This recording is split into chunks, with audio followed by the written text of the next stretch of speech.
Շնորհակալություն պարոն Համբարյան, բարև ձեզ։ Իմ թեման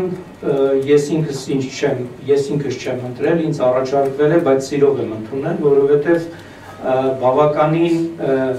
հետաքրքիր ասպեկտներ է իր մեջ պարունակում։ Մի կողմից ես կարծում եմ, որ կազմակերպիչները մտածել են այն մասին, որ ինքնորոշման իրավունքը կարծես թե լուսանցքից դուրս է հայտնվել և արցախյան հակամարտության ժամանակահատվածում դրան պատշաճ ուշադրություն չի հատկացվել, դա ճիշտ է, ես կողմ եմ այդ մոտեցմանը, բայց մյուս կողմից լուսանցքից դուրսը նաև իմ պատկերացմամբ նշանակում է, որ մենք պետք է Արցախի հակամարտության կարգավորման տեսանկյունից ավելի շատ ուշադրություն դարձնենք կատարված փաստին, այսինքն այն փաստին, որ Արցախի Հանրապետությունը դեռևս 1991 թվականին ձևավորվել է ինչպես սովետական, այնպես էլ միջազգային իրավունքին համապատասխան, կայացած պետություն է, գերմանական դոկտրինայում դա կոչվում է de facto պետություն, անգլիական դոկտրինան դա գերազանցապես չի ընդունում, բայց նույնպես ճանաչված է որպես de facto պետություն հասկացությունը և մենք պետք է ելնենք նրանից, որ Արցախը պետություն է, անկախ նրանից ճանաչված է, թե ճանաչված չէ որևէ պետության կողմից, անկախ Արցախը պետություն է, հիմնավորումը, որ ինքը պետություն է, նաև ինքնորոշման իրավունքի վրա է հիմնված միջազգային իրավական, բայց ինչպես ասացի, առաջին հերթին խորհրդային միության օրենսդրությանը համապատասխան ձեռք բերված անկախություն է և այժմ հիմնական խնդիրը կայանում է նրանում, որպեսզի մենք բոլորս գիտակցենք և նաև մեր միջազգային հարաբերություններում դիվանագիտության ասպարեզում հասնենք նրան ցույց տալու, որ այն ամենը, ինչ տեղի ունեցավ սեպտեմբեր, հոկտեմբեր, նոյեմբեր ամիսներին, դա ագրեսիա էր պետության նկատմամբ, ուժի միջազգային իրավունքով արգելված կիրառում էր և հասնել այդ ագրեսիայի հետևանքների հաղթահարմանը։ Հիմա ես համառոտ, սա նախաբանը, համառոտ անդրադառնամ այն հարցին, թե ինչու Արցախի ժողովուրդը իրավունք ուներ միջազգային իրավունքին համապատասխան հռչակելու իր անկախությունը 1991 թվականին և ձևավորելու անկախ պետություն։ Միջազգային իրավունքում ազգերի ինքնորոշման կամ ճշգրիտ իրավաբանորեն ասած ժողովուրդների իրավահավասարության և ինքնորոշման սկզբունքը առաջին անգամ ձևակերպվել է 1945 թվականին ՄԱԿ-ի կանոնադրությունում։ Որպես քաղաքական գաղափար ինքնորոշման սկզբունքը իհարկե շատ ավելի հին պատմություն ունի, դեռևս լուսավորության շրջանից, բայց և քաղաքական առումով շատ կարևոր էր առաջին համաշխարհային պատերազմի ընթացքում և վերջում, ինչպես Ամերիկայի Միացյալ Նահանգների նախագահ Վիլսոնի, այնպես էլ կոմունիստական կուսակցության ղեկավար Լենինի առաջադրած գաղափարները ինքնորոշման վերաբերյալ, որոնք մնացին քաղաքական գաղափարներ և չարտացոլվեցին ազգերի լիգայի կանոնադրության մեջ։ Բայց հետաքրքիր է, որ 1920 թվականին այնուամենայնիվ ինքնորոշման սկզբունքի վերաբերյալ շատ կարևոր մի դիսկուրս տեղի ունեցավ կապված Ալանդյան կղզիների հետ, երբ այն ժամանակ դեռևս չէր ձևավորված ազգերի լիգայի մշտական միջազգային դատարանը, երբ ազգերի լիգան իրավաբանների մի հեղինակավոր հանձնաժողովի հանձնարարեց պարզել, թե ինչքանով Ալանդյան կղզիները, որոնք ինչպես գիտեք գերազանցապես բնակեցված են շվեդներով, իրավունք ունի դուրս գալ Ֆինլանդիայի կազմից։ Կարճ որոշման էությունը կայանում էր նրանում, որ Ֆինլանդիան իրավունք ուներ դուրս գալու Ռուսաստանի կազմից, Ռուսաստանը դա իդեպ ինքնակամ էր արել, բայց ալանդյան կղզիները իրավունք չունեն դուրս գալ Ֆինլանդիայի կազմից։ Հարց է առաջանում, թե ինչպես որոշել, ինչու Ֆինլանդիան իրավունք ուներ անջատվելու, ինչու շվեդները ալանդյան կղզիներում իրավունք չունեին Ֆինլանդիայից անջատվելու։ Այս թնջուկը մինչև հիմա էլ միջազգային իրավական առումով դատական ատյանների մակարդակով առնվազն լուծված չէ։ Այդ խնդրին լուծում չտվեց ցավոք սրտի նաև Կոսովոյի հարցով ՄԱԿ-ի միջազգային դատարանի advisory opinion-ը, որը ընդհանրապես խուսափեց հարցին պատասխան տալուց, ընդգծելով միայն, որ Կոսովոյի ժողովուրդը կամ Կոսովոն իրավունք ուներ անկախության միակողմանի հռչակագիր ընդունել եւ այդ իրավունքը չէր հակասում ընդհանուր միջազգային իրավունքին։ Այսինքն ինքնորոշման տեսանկյունից շատ կարևոր է թե ով է ինքնորոշման կրողը։ Երբ որ մենք ասում ենք ժողովուրդների ինքնորոշման իրավունք, ինչ հասկանալ ժողովրդի տակ։ Ժողովրդի տակ կարելի է հասկանալ արդեն իսկ գոյություն ունեցող պետության ամբողջ ժողովրդին, կարելի է հասկանալ փոքրամասնություններին, կարելի է հասկանալ լեզվական, էթնիկական այն խմբերին, որոնք որ տարբերվում են դոմինանտ ազգությունից, տվյալ պետության մեջ գտնվող, եւ այս հարցերը բավականին վիճելի են, եւ միջազգային իրավունքում չկա միանշանակ ձևավորված կարծիք, թե ով է ինքնորոշման իրավունքի կրողը։ Ես ասացի, որ 1945 թվականին սկզբունքը ամրագրվեց միջազգային իրավական մակարդակով, այնուհետև շատ կարևոր քայլ էր 1966 թվականի ՄԱԿ-ի շրջանակներում ընդունված երկու դաշնագրերը, քաղաքական եւ քաղաքացիական իրավունքների վերաբերյալ մի կողմից, մյուս կողմից տնտեսական, սոցիալական եւ մշակութային իրավունքների վերաբերյալ դաշնագիրը, որտեղ առաջին հոդվածում ամրագրվում էր, որ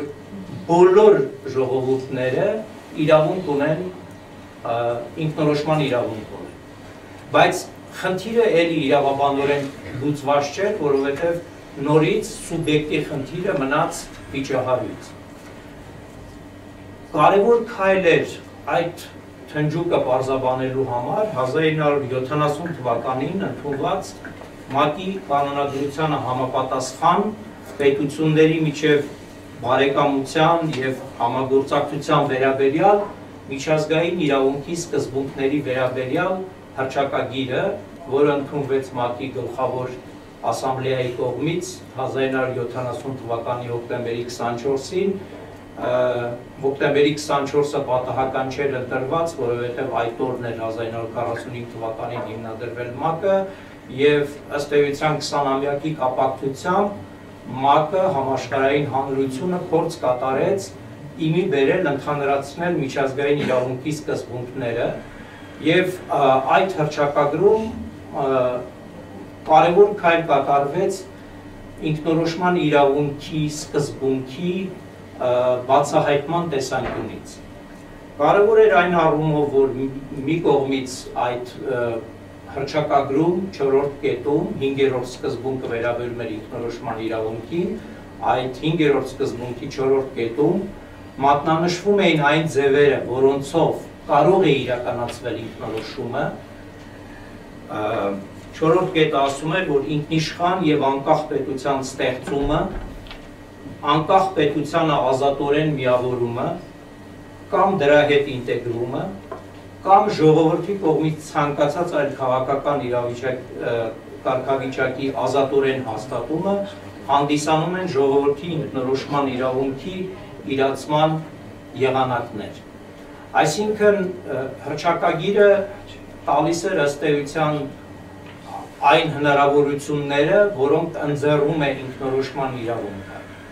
Բայց առաջին այդ ձևը, անջատումը, այսինքն անկախ պետության ստեղծումը այնուամենայնիվ որոշակի սահմանափակումների է ենթակա։ Եվ այդ սահմանափակումները ընդգրկված են նույն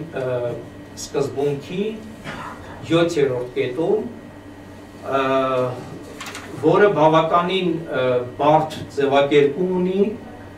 բավականին վիճելի է միջազգային իրավական դոկտրինայում, բայց կարելի է հստակ առանձնացնել այդ ձևակերպման երկու հարաբերություններ, երկու ասպեկտներ։ Ես սկզբից կարդամ, թե ինչի մասին է խոսքը 7-րդ կետում։ Վերոհիշյալ պարբերություններում ոչ մի բան չպետք է մեկնաբանվի, որպես լիազորող կամ խրախուսող որևէ գործողություն, որը կարող է հանգեցնել ինքնիշխան և անկախ պետությունների մասնատման կամ տարածքային ամբողջականության կամ քաղաքական միասնության մասնակի կամ ամբողջական խախտման, որոնք գործում են, որոնքը վերաբերում է պետություններին, այսինքն այն պետություններին, որոնք գործում են ժողովուրդների իրավահավասարության և ինքնորոշման սկզբունքի պահպանմամբ և արդյունքում ունեն կառավարություններ, որոնք ներկայացնում են տվյալ տարածքին պատկանող ամբողջ ժողովրդին առանց ռասայի, դավանանքի կամ գույնի տարբերակման։ Այս խրթին ձևակերպումը մի կողմից մեկնաբանվում է որպես արգելք անջատմանը այն պետությունների պարագայում, որոնք իրենց կազմում գտնվող ազգություններին, ազգերին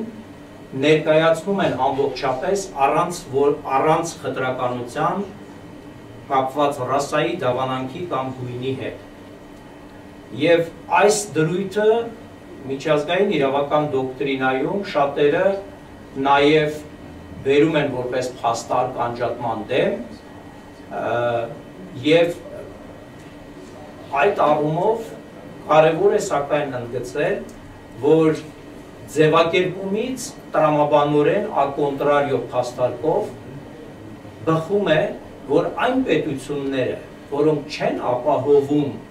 իրենց ժողովուրդների ներկայացվածությունը առանց խտրականության, այդ պետություններում բնակվող ժողովուրդները իրավունք ունեն անջատվելու։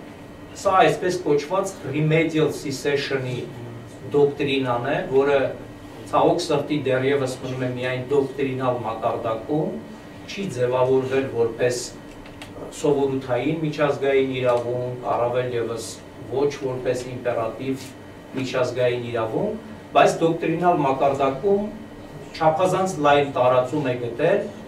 և կարելի է ասել, որ ինքնորոշման վերաբերյալ միջազգային իրավական գրականությունում գրեթե դոմինանտ դեր է արդեն ստանձնել remedial secession-ի տեսությունը։ Այսինքն այն պետությունները, որոնք չեն հարգում իրենց պետությունում բնակվող ոչ տիտուլար ազգի ազգությունների իրավունքները չեն ներկայացնում այդ ժողովրդին, խտրականություն են իրականացնում իրենց նկատմամբ և դա իրավական հիմք է, միջազգային իրավական հիմք է այդ ժողովուրդների համար անջատվելու տվյալ պետությունից։ Իդեպ դոկտրինայի հակառակորդները մատնանշում էին այն հանգամանքը, որ 1970 թվականի հռչակագիրը ընդգծում էր խտրականությունը կապված ռասայի, դավանանքի կամ գույնի հետ և փորձում էին դա ներկայացնել որպես մի դրույթ, որը վերաբերում է միայն ապագաղութացման պրոցեսին, որովհետև ապագաղութացման պրոցեսի ընթացքում էր, որ առաջին հերթին խախտվում էր ուրեմն իրավահավասարությունը կապված ռասայի, դավանանքի կամ գույնի հետ։ Սակայն կարևոր է մատնանշել, որ հետագայում այս դրույթը իր զարգացումը ստացավ այն առումով, որ այլևս ՄԱԿ-ի մի շարք փաստաթղթերում և առաջին հերթին 1993 թվականին ՄԱԿ-ի կողմից մարդու իրավունքների վերաբերյալ համաշխարհային կոնֆերանսում ընդունված հռչակագրում այս նույն այն ինչ որ ես կարդացի 7-րդ կետում ձևակերպումը վերջում արդեն վերաբերում էր ոչ թե նրան, որ տարբերակումը վերաբերում է ռասային դավանանքին կամ գույնին, այլ Վիեննայի դեկլարացիայում խոսքը գնում էր այն մասին, որ տարբերակումը առանց որևէ տարբերակման պետք է պետությունը ներկայացնի իր տարածքում ապրող ժողովուրդների իրավունքները։ Այսինքն քայլ կատարվեց դեպի ապագաղութացման process-ից դեպի ավելի ընդգրկուն համընդհանուր ճանաչմանը այն բանի, որ բոլոր այն պետությունները, որոնք չեն երաշխավորում իրենց պետության տարածքում բնակվող ազգերի, ազգությունների, ժողովուրդների իրավունքները, դրանով իրենք խախտում են ինքնորոշման իրավունքը եւ դրանով առաջանում է ըստ remedial secession-ի դոկտրինայի նաեւ իրավունք, միջազգային իրավական առումով ճանաչված իրավունք այդ ժողովուրդների կողմից անջատվելու տվյալ պետությունից։ Պետք է մենք հստակ նաև տարբերակենք հետևյալը, որ կա անջատման իրավունք remedial secession-ի լույսի ներքո եւ կա անջատում։ Անջատումը կարող է մի պետության կազմից տեղի ունենալ նաև ոչ ինքնորոշման իրավունքի հիման վրա, պատերազմների արդյունքում եւ այլն, ինչպես պատմության ընթացքում եղել է, կարող է լինել նաև խաղաղ ճանապարհով ռեֆերենդում անցկացնելու ճանապարհով, չնայած տվյալ պետությունը հարգում է իր ազգային փոքրամասնությունների իրավունքները։ Եվ նման խնդիր առաջացել էր սկզբում Քվեբեկում, Կանադայում, հետո գիտեք, որ նման խնդիրներ առաջացել են Մեծ Բրիտանիայում, Շոտլանդիայի հետ կապված, Իսպանիայում, Կատալոնիայի, Բասկերի երկրի եւ այլն, եւ այստեղ շատ կարեւոր է նաեւ այն վճիռը, որը կայացրել է կամ էլի reference-ը, advisory opinion-ը, խորհրդատվական կարծիքը, որը տվել է Կանադայի Գերագույն դատարանը 1998 թվականին, որտեղ մատնանշվել է, որ եթե տվյալ ժողովուրդը դուրս է գալիս, այսպես ասենք, շակերտների մեջ ժողովրդավարական պետության կազմից, դա կարող է հանգեցնել նրան, որ այլ պետություններ ճանաչեն անջատված պետությանը եւ հետեւաբար հնարավոր է, որ անջատումը տեղի ունենա նաև ոչ remedial secession-ի կոնտեքստով։ Ղարաբաղի պարագայում, Լեռնային Հանրապետության, Արցախի Հանրապետության պարագայում, ինչպես ես արդեն ասացի, անջատումը իրականացվել է սովետական եւ միջազգային իրավունքին համապատասխան, կարծում եմ ավելորդ է այստեղ բերել այն փաստարկները ցույց տալու համար, որ remedial secession-ի բոլոր նախադրյալները, խտրականությունը եւ շատ ավելի հեռուն գնացող վայրագությունները հայ ժողովրդի, հայ բնակչության նկատմամբ Արցախում տեղի են ունեցել եւ միջազգային իրավունքի տեսանկյունից հասկանալի է նաեւ, որ մենք պետք է մի կողմից ձգտելով ցույց տալ այդ փաստերը, մյուս կողմից հիմնական ուշադրությունը դարձնենք այն հանգամանքի վրա,